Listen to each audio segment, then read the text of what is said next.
Hi everyone, so I wanted to make this video because before I took my first TEAS exam, I was so nervous and I was literally watching everyone's YouTube video about what they thought about it. So I decided to make one just to help any of you guys out there that are about to take this. So the TEAS 6 is the newest version of the TEAS test that ATI came out with back in 2016 of December. So everyone now has to take that version.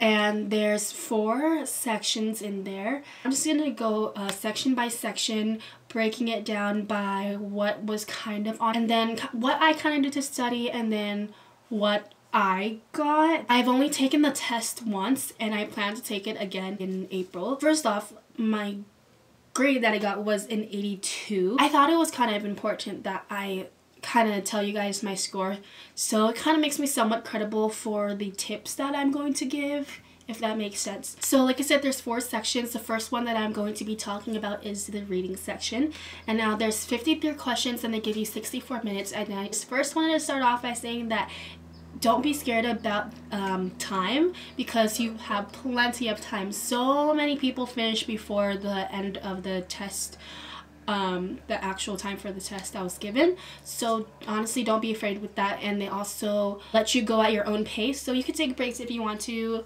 You don't have to. I don't really know what to say about the reading section. It's kind of straightforward. They give you passages to read and then they have a bunch of questions for you, but I would really recommend for you to read the questions first so you know what to look out for when you're actually reading the passage. That's like pretty much my only tip for that. Like I said, it's kind of straightforward. There's some questions where you have to infer the meaning or definition of a word from the context that it is given in. Also, just to be able to understand main ideas and purposes of what the author is trying to convey in the passage. That's a big thing. There's a lot of questions about what best describes blah blah blah. So kind of practice on your process of elimination. So that's that. And how I studied for that, I used my practice test booklet. It's called Mometrix. That book is amazing. I love it so much. Very detailed. It also has, I think it has like 4 practice tests, so that is plenty.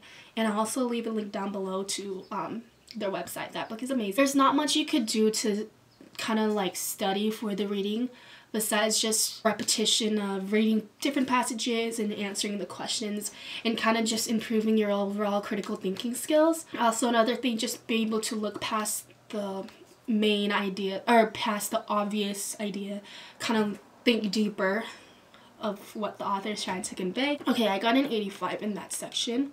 Also, your results, they give you the individual score and they give you the mean. So the second section is the math. 36 questions in 54 minutes. I was kind of scared for this one, but I surprisingly did quite well. There's lots of algebra and not a lot of geometry actually.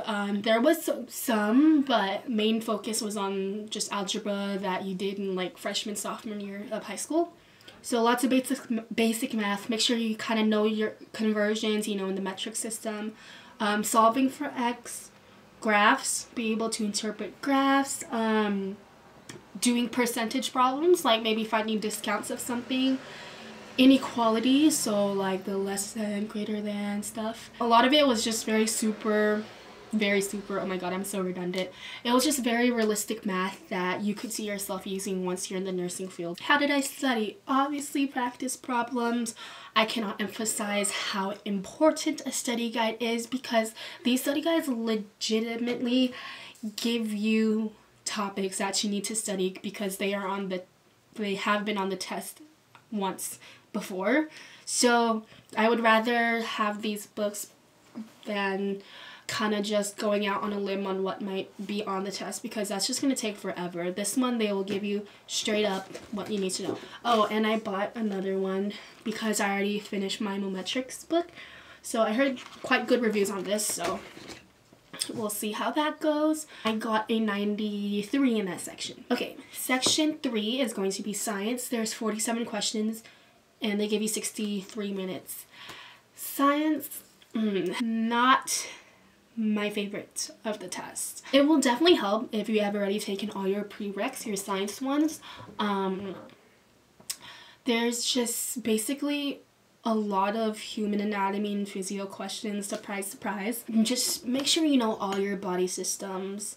Some are more emphasized than others, like the digestive system and reproductive, but just to be safe, I would know the basics of all the systems. The questions were not like extremely specific. They were borderline basic to specific. I don't know if that makes sense. It might help if I give an example. Let's say it's asking a question about the integumentary system. It could ask like, what are the layers of the epidermis? Stuff like that. Like, it's basic, but it's somewhat specific to a system. There was actually not a lot of chemistry on it. I can't remember much about that besides the fact that if it was on there, it was kind of easy. So how I studied for that, the mometrix book, the yellow one that I had, did not really go too in depth for the science, which is why it kind of caught me off guard. That's why I bought another book, so I could see if the questions are more specific in this one. But just kind of make sure, like I said, you know the basics of all your systems. Also, another thing that kind of helped in a way, I think I would have done far more worse if I hadn't been doing this, but I'm currently taking my science prereqs right now, so some of the topics were like fresh in my mind, which really helped out. So if you have not been taking classes for a while, I would recommend for you to study up on different study guides. I got a 74 in that section, so okay, not too bad, but I mean, it's still above the national mean. The national mean for science is 57. So I think it might help if I tell you guys the national mean for all of these. So the national mean for the overall TEAS test is a 65.6. The reading is a 72.4. The math is a 68.6. The science is 57.2. And then the one I'm doing next, the English one, is 66.3. English section, you have 28 questions, 28 minutes. Not too many questions, but this was definitely, I just didn't like this section either. So obviously you need to know grammar. I hate grammar so much, but these books will have different rules. They're all kind of basic. I'm just really not good at this. There's a lot of questions about subject verb agreement, like when to use were, was. It kind of looks like all the same after you've been staring at a question for like 5 minutes. Vocabulary words, like I said, I think for the reading, like you have to pull a word's definition from the context that it's given in. Understand independent and dependent clauses. Know when to put punctuation and commas, like just basically know which sentence is written correctly. That was a majority of it. And I found this section to be quite difficult just because of the fact that everything looks correct to me. So how I kind of studied, definitely relied on the practice book.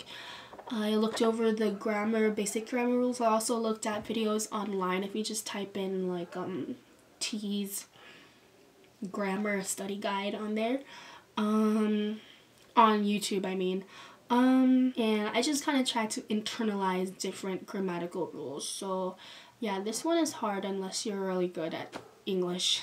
And then I got a 70.8 in that, and then the national mean was a 66.3. Yeah, I hope this video helped you guys out a bit, just to calm the nerves down or whatever. If you have any questions, feel free to leave them in the comments down below. And yes, thank you.